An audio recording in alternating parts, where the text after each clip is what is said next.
One, two, three. Start.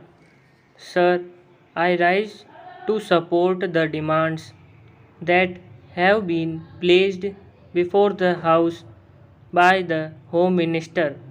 Sir, I need not remind the House that this year the Home Ministry's demands are being discussed in a context which can be described as almost unexampled.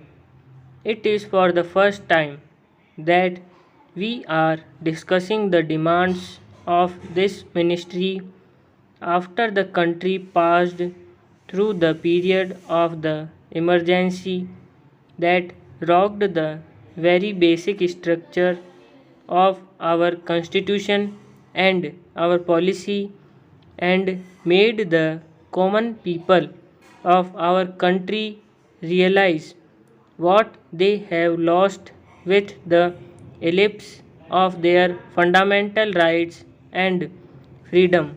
Next para.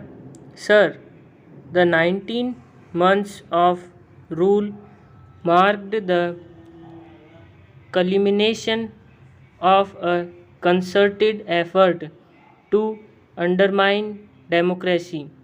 Those who wanted to destroy the democracy and convert our system into a totalitarian system had looked upon the Home Ministry as the main instrument for forcing their will on the nation.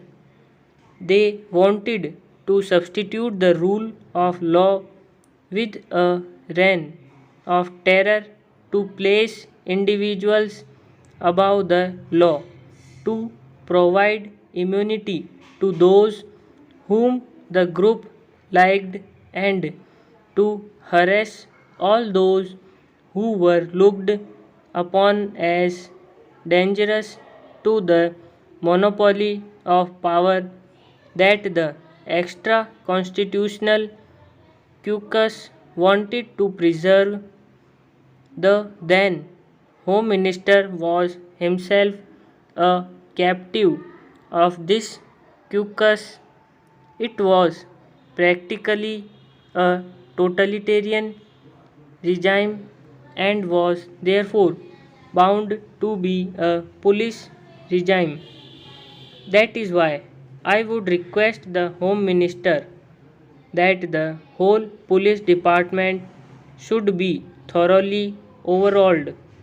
Next para. Sir, I do not want to take the time of the House by listing the various agencies and organizations that were set up in the police department and the home department during emergency and before that.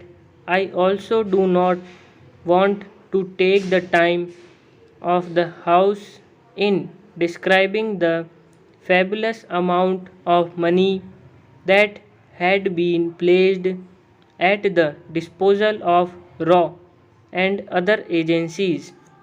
Even the money was placed at the disposal of certain individuals and that was exempted from the scrutiny of the Comptroller and Auditor General of India or the Parliament.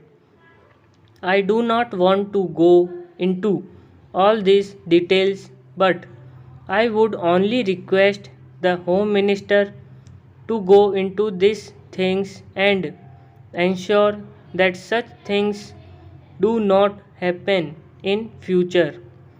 Under the circumstances, sir, the task of the Home Minister is therefore one of dismantling the police state that was built up by the previous government. Stop.